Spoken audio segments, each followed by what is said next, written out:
So hopefully you picked out there was a big word that happens a lot in the songs that we sang this morning, but the focus on the faithfulness of God. And that's what we're going to be looking at this morning as we continue walking through the story of Noah as we find it in the book of Genesis. And I want you guys to think about maybe a place that is in your mind from a long time ago, and you have an opportunity to go back to that. As a kid, I grew up and my dad was in the military, so we moved around a ton. So I've had a ton of different houses that I've lived in, a ton of different cities that I've lived in, and then even as an adult, I've lived in several different places. And one of the places I lived was in St. Louis, and St. Louis is actually like where I met my wife. And so I could tell you exactly where I was standing when I saw my wife for the first time. But I need to tell you something significant about that. It's no longer there. So I met my wife for the first time. One of her teacher's assistants was a member of a Taco Tuesday small group that I led. And so she said, hey, I want you to meet this guy. Actually, she first told me, hey, I have a person I want you to meet. And I was like, I'm kind of busy. And then she told me like again. I'm like, hey, I'm kind of busy. And then it was like the holidays, and that's never a great time to like try to meet somebody. So I was like, hey, hit me up like the other side of the holidays, and we'll see if like my life is settled down. And she was persistent, and so she just went to Amy and was like, hey, you should come to church with me and meet this new youth pastor guy. And so I always sat in like the 6th row, right behind the students. All the students sat in the first 5 rows, and then I sat in the 6th row so I could like slap them around when they weren't paying attention and stuff. But I knew I was there, and then she texted me that morning. She was like, my friend is coming, you will go to lunch with us. And so like I knew, I was like, okay, well, I wonder who this person is. And she came with her sister. So at that point, I didn't know which one was which, but Amy's a lot taller than her sister, but they look very similar. But I could tell you, like, I was in the 6th row. I was looking back. She was probably like 15 rows down in this church that is no longer present. It is no longer a church. It's not there anymore. They filled up the land, they knocked down the buildings, and they built a gas station there. So if I go back and tell like my girls like, hey, this is where I met your mom, right here at like Pump 3, it kind of like loses the focus, right? But in my mind, it's like it's always going to be there. This church is always going to be there. I'm going to know where it's at. I'm going to be able to tell my kids like this is where I was standing when I met your mom, like all these different things. Thought it would be there, but it's not. Because some things in life don't continue to be where they were or to be what they were. Another place that is vividly etched in my mind is Penguin Park. Has anybody ever been to Penguin Park? It is in Gladstone, which is a little bit north of the river. Like now that there's all these like trendy people on like Instagram and stuff, they're like trendy moms are like, you have to take your kids to Penguin Park. And like there's these magical experiences there. When I was a kid, I thought it was super magical. Like when I go there now, it's kind of creepy. Like the paint is like peeling off of the penguins and the elephants and the other things. Like there's giant animals that you either like climb inside and go down a slide or other things like that. There's like a kangaroo that his arms are like sticking out and there's swings on it and stuff. It used to be really cool, but like now I go and I see for what it really is. And it had some rough years in between then and now, I think. And so it's not nearly like as magical as what I thought it was because it just naturally deteriorates. It's outside, so the sun, the rain, the winters that we have here in Kansas and Missouri, they have an effect on things. And if they're not maintained, they're slowly going to deteriorate and be less than what we thought they were. But when we think about faithfulness today, and when we're looking at what it means to be faithful, we're going to see that the faithfulness of God assures that he is and will continue to be all that he is. And we see that developed here through the story of Noah. In this section, we have basically 3 acts of the story that move us forward and remind us that it's not Noah who is the main character, but it is God who is the main character. And so tonight we'll walk through the 3 acts of the story of God's faithfulness in the salvation of Noah, and it will ask us if we have trusted in the faithfulness of God to provide for our salvation. So I appreciate Alexa reading our passage. It was quite a long passage today, but it's a really just one unit of thought. And so it was really hard to break it up into sections without cutting off different parts that are important to what is trying to be communicated. But basically, to summarize, we have the flood waters have stopped coming down, but we encounter at the beginning of chapter 8 the ark floating on the waters. So Noah's alive, everything on the ark is alive with him, but it's kind of like what's next. It's significant to see where God is going to progress the story from here. And in this chapter, God is the main character who is moving the story forward. And so Act 1 here is that God remembers. That's it. God remembers. Right? Chapter 8, verse 1a. But God remembered Noah and all the beasts and all the livestock that were with him in the ark, and God made a wind blow over the earth, and the waters subside. We see this, and we get into some of the language that, if you were here several weeks ago when Jake was walking through the way in which sometimes the scriptures communicate aspects of God in a way that we will understand them with words that are most unique to our situation, but that don't truly apply to God in the same way. So remember here, just as we're seeing that God remembers Noah, it's not like remembers as in terms of God forgot Noah. Noah is one of 8 people left on the earth at this point. Pretty sure God didn't forget that he was there. But when we use the word remember, we usually use it in the context of, hey, did you remember to brush your teeth? Or did you remember to take out the trash? Did you remember to do your homework? Did you remember to shut your car off? Did you remember? Implying that the person that you are asking might have forgotten to do those things, right? When we say remember, it's usually in the context of remember versus forget.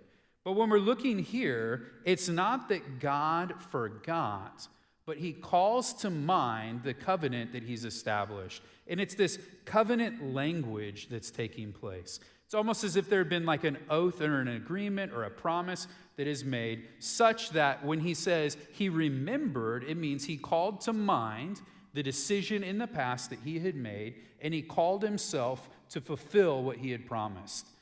Think of it this way. I'm a big Lord of the Rings fan, and it's got an army of the dead. Does anybody know what I'm talking about, the army of the dead? Right? The army of the dead is pretty significant in terms of actually the overall story at the end and how victory takes place. But you don't actually, if you just watch those first 3 movies, you don't actually know how did the army of the dead become the army of the dead. And so you have to look into the books, you have to look into kind of the lore that goes back through that. And what happened is Isildur, who's one of the people who's trying to originally fight against Sauron, he was betrayed by people who had promised to come to his aid, but instead had chosen to worship Sauron, right? So he was betrayed by them, and as he is dying, he curses them. And he curses them so that they can never leave the face of the earth until they fulfill the oath that they promised. And so the big thing that happens when Aragorn and Legolas and Gimli go into the mines and encounter the people of the dead and the king of the dead is he calls them to fulfill their oath. He has the sword that shows that he's of the line of Isildur. He is the rightful king. He will call them to fulfill the oath that they had. And that would mean that they would remember the oath they had and go forward and do what they did. I realize I lost some of you guys as I was talking about that. So another example of that is this week I was watching Boss Baby 2 with my kids, right? So Boss Baby 2, anybody seen that one? You know, maybe more in your wheelhouse. Okay, right? So Boss Baby, right? There's the brothers that are in there that are always working through. And at the end of like the first time, they wrote like this agreement that they would always be there for each other. They would always be beside each other. They would be this inseparable pair. But in the middle of the movie, they're fighting and they're arguing and they're like, you never made it to any of my graduations. Well, you graduated too much. And it's like, well, you never made it to my wedding. And he goes, well, you had too many weddings. And he's like, no, I just had one wedding. And he's like, well, still, you didn't do these other things. And they're arguing and bickering back and forth.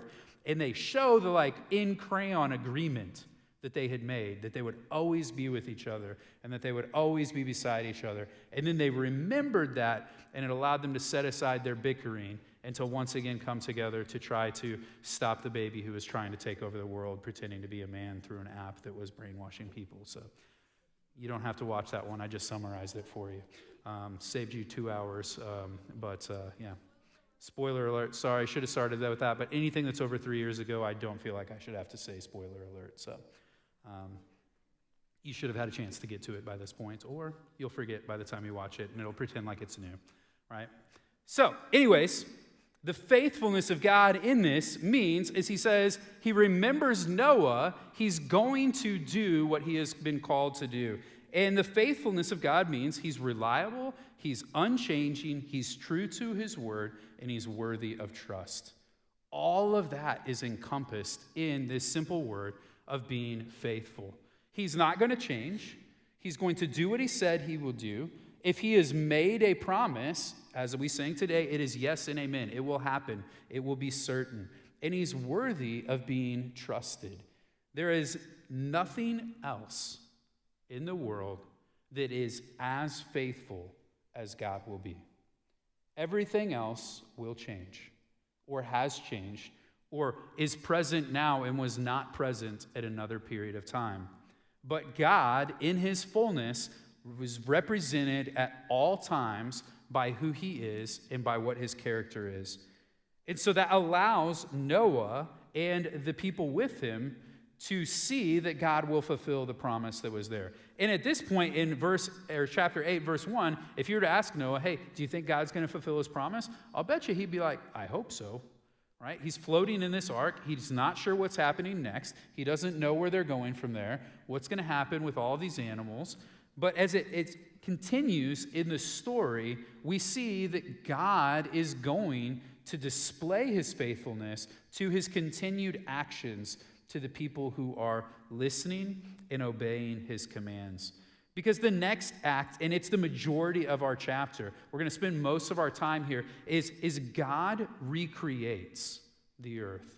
And that's the second part of verse 1 all the way through 17, which is almost all that Alexa read.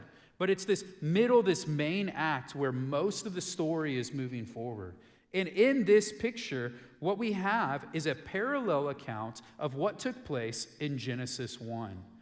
We're going to see that God recreates using the language of Genesis 1 and the language of creation to establish that we're going back to where we started. It's kind of a reset button, right? Does anybody know what a reset button is? Hopefully you do, right? If you are from, I'm looking back here at Kyle. Kyle and I grew up in probably like the same era of video games. I didn't ask him this before, but an original Nintendo has 2 buttons on the front of it. It's got a power button, and it's got a reset button. A Super Nintendo had 3 buttons, technically. It had a power button, it had a reset button, and then in the middle, it had an eject button where you would push it and it would shoot the cartridge out, right? By the time they got to the Nintendo 64, they're like, you know what? We're just going to have them physically pop them in and pull them out. We don't need that eject button there. But it had a power and a reset button on the top of it, right? Then moving on from that, they're like, yeah, we probably really don't need these reset buttons anymore. Because the number one way the reset button was used was rage quitting of a brother that you were playing with. And so you would be playing with them, you would be beating them, and then all of a sudden, magically, someone would hit reset right before the victory was claimed, right? It was just sensitive enough that maybe if you even just tapped it, it would reset. Like, oh, guess we'll never know who won that one. And just all the time it would go like that, right? And so sometimes, in my mind, reset has this very negative overtone to it. When I think about resetting, that's what goes back into my mind is me playing video games with my brothers who are hitting reset, who are just trying to say, nope, didn't happen, we're changing it, we're going through this is not right, we're not going to allow this to happen, you can't beat me, right? None of you guys would ever do that, I'm sure, right?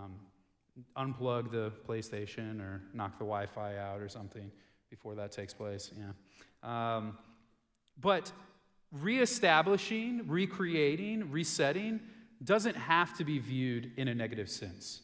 It doesn't have to be viewed in terms of a failure took place that now must move forward. But as God recreates here, he's establishing that his original plan is still true for his people. What he has called them to do and who he has called them to be has not changed, and it will continue to be established as he moves forward. Now, I tried to help us to visualize this as we walk through. You're going to recognize these slides, and I've also tried to dim them so we don't blind you guys this time, like we did last time for the first one. But we're going to put the slides up of the days of creation again and walk through what happens, and I'll show you from the text this repetition of words, the way in which what's going on helps us to see that the days of creation are established once again here in this chapter. And it starts here with the first day. So let's pull that slide up there. The first day in Genesis 1, chapter 2, it talks about the Spirit who is hovering over the earth. Here in our chapter, in Genesis 8, we see the same words talking about the Spirit present as the time is established for the initial creation. As it moves through that, it then brings us to the second day, where if we look back at the account of the second day, we saw that the waters were separated from the sky. There were the waters below and the waters above. Here in our passage, in verse 8-2, we see that the sky is set apart from the waters once again. Then the third day comes along, and we see that the water and the dry ground were established in the original account of creation. Here in our passage, in verses 3-5, we see that the water is then separated from the tops of the mountains as they become once again visible as the fountains of the deep and the rain waters have stopped and the waters are receding. So do you see that we're walking through this system that is helping us to see that God is once again establishing his creation that will be a good creation, that will be an opportunity for these people that he's placing there to be faithful to do what Adam and Eve had been called to do. And so as you walk through that, we do get to a point where there's one that doesn't really fit. And that's that's day 4 from Genesis 1. And in day 4, we have the sun, the moon, the stars that are spoken of. Can anybody think of a reason that maybe the sun, the moon, the stars are not a relevant part of our story? What do you think, Elias?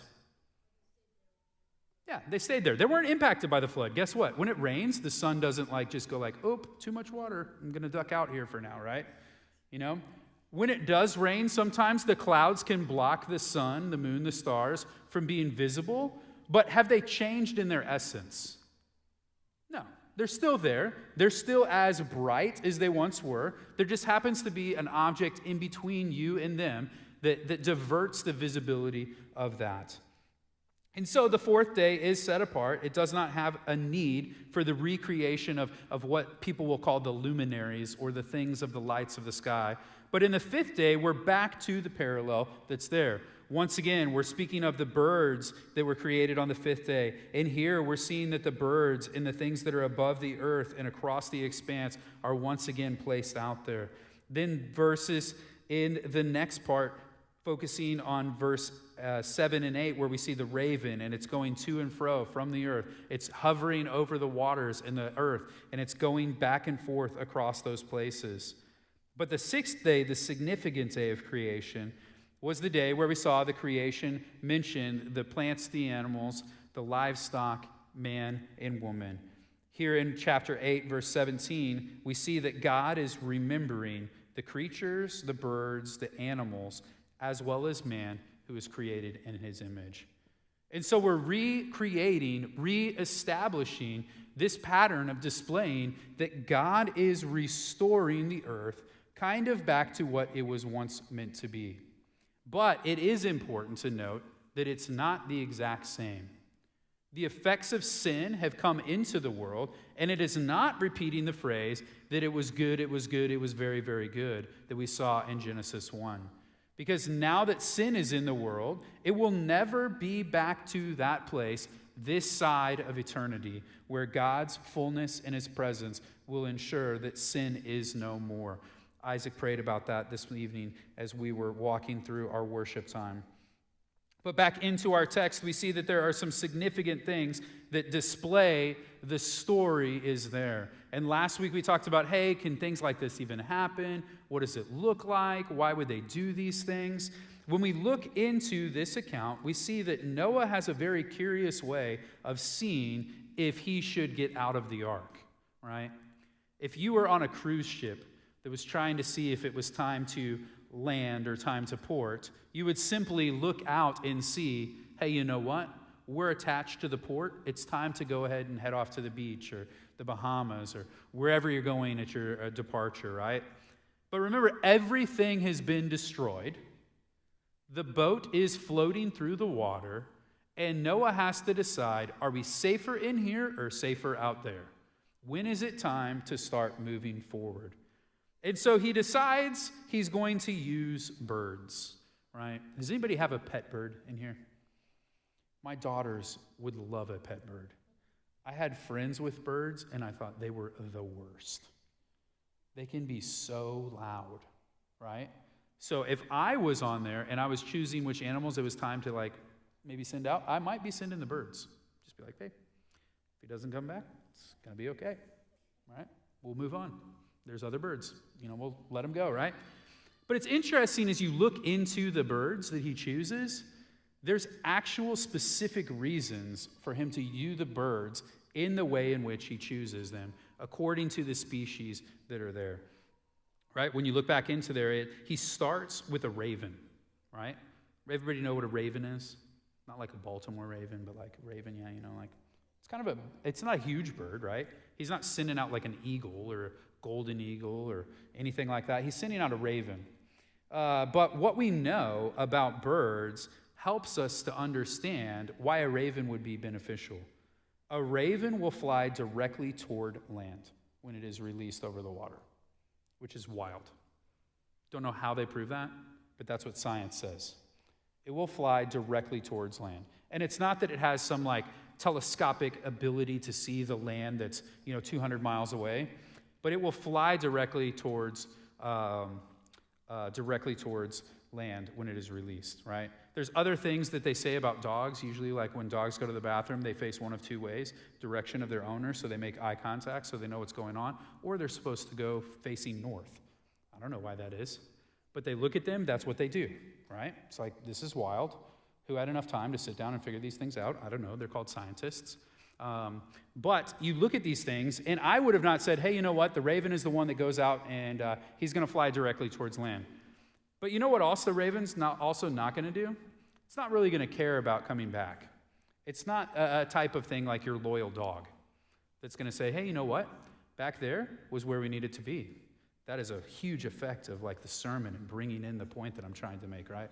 So as the raven goes towards the land, it flies to and fro, and it's fine by itself. It's not like it needs everything else that's around there.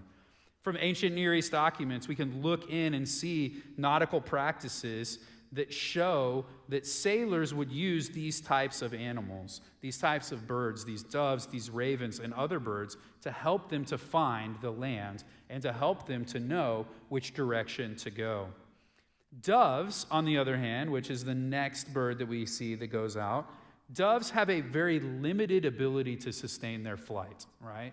They're not going to be something that is going to flap around forever. So as the dove goes out and comes back, means they're not really close. If it was close, the dove would have been able to say, hey, you know what? I'm going to set my perch in this tree, and I'm going to be good to go with life. But it goes and it comes back because it has a limited ability, and it's probably coming back for what? What do you think? Food, right? Obvious answer. That's what it needs. It's not a very complex animal, but a bird is looking for food, right? That's why they get up early, right? So they can get that worm, all those things. Wonder how the worms felt on the ark here. But this dove comes back, and then eventually it comes back to the point that as long as it continues to return, there's no suitable landing spot that is close. So as it comes back, he then kind of continues his waiting game, right? You think about the people that are there. Actually, it's funny. My kids were watching the VeggieTales this week. It was on patience, and it was this story, the story of Noah and story of patience, working through all those things. And as they told the story, they didn't tell them everything that was going on, but one of the P's was dressed up, and he's like, oh, great, so now we're ready to go? Nope, we're going to wait another 40 days. What? Why are we doing this? Okay, well, now we're ready to go. It's the end of those 40 days. Nope, we're going to wait another 7 days. What are we doing? Like, why didn't you tell us from the beginning? It was this big. Like, why are we waiting so long? Trying to show patience, patience, patience. But patience in Noah displays something important.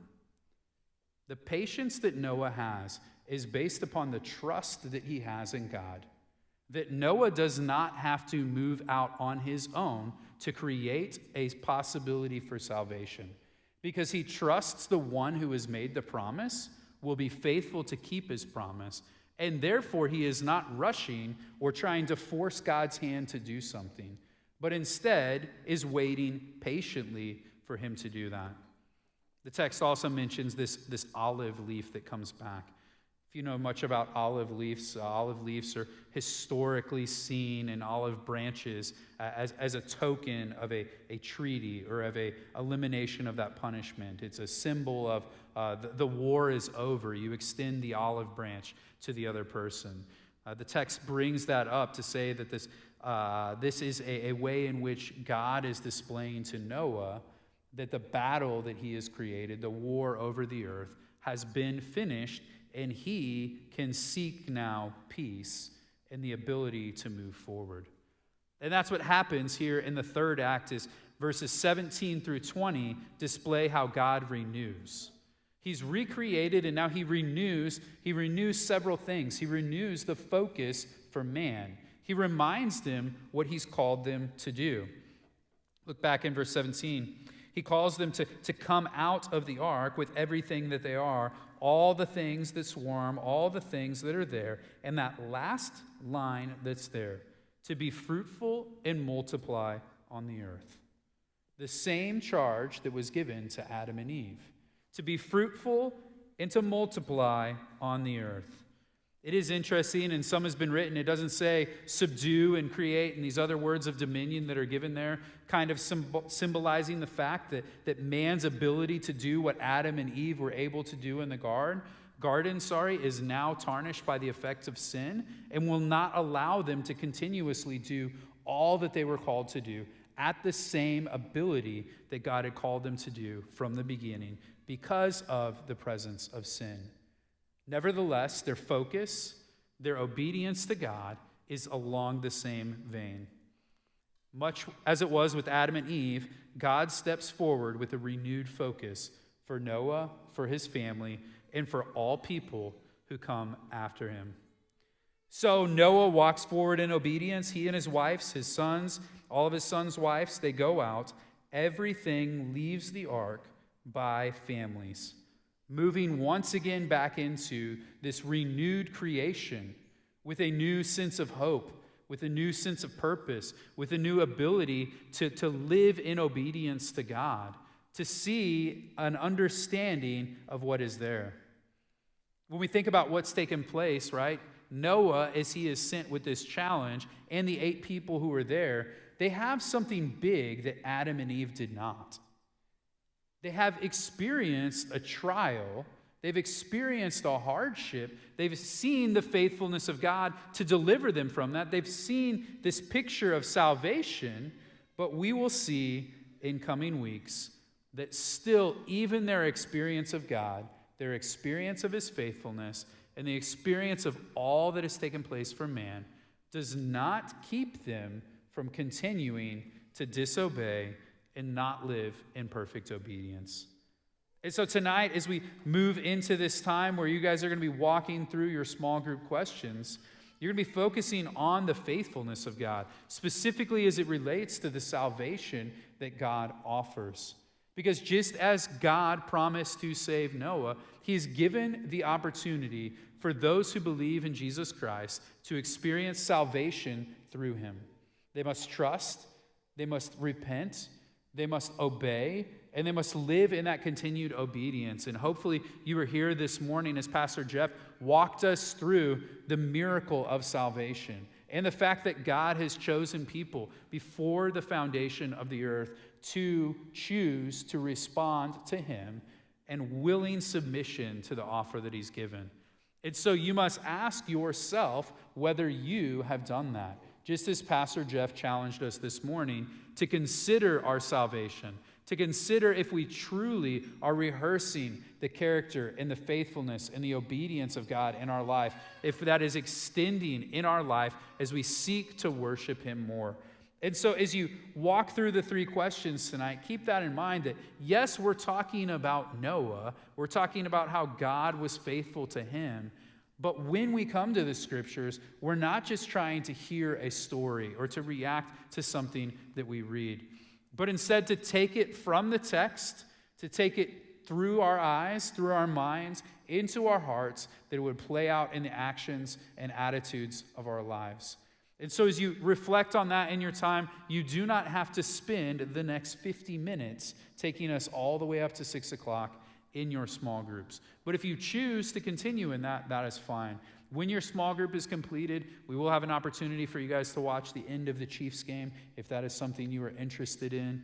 But please apply yourselves diligently to the discussion of God's word. And when your leaders, notice I said your leaders, not your people who are in your small group, when your leaders have determined that you have exhausted the exercise for the day, they will allow you to be dismissed to hang out in those things. Okay? Let's pray.